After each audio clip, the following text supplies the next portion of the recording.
আলাইকুম। তো এই টাঙ্কিটা আসলে একটু সমস্যা ছিল, এটা ভাঙা ছিল এদিক দিয়ে, আর এই মুখাটা উঠে গেছিলো, যার ফলে এটা গ্যাস ঝালাই করা হয়েছে। আমি গ্যাস ঝালাই করে নিয়ে আসছি।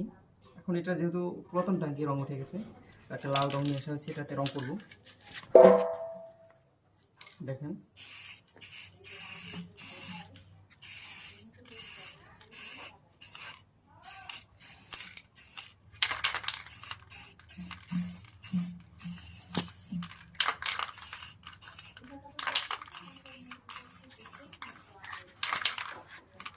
আসলে এটাতে একবার রং মারলে হবে না, বারবার রং মারতে হবে, যেহেতু রংটা পুরো করতে হবে।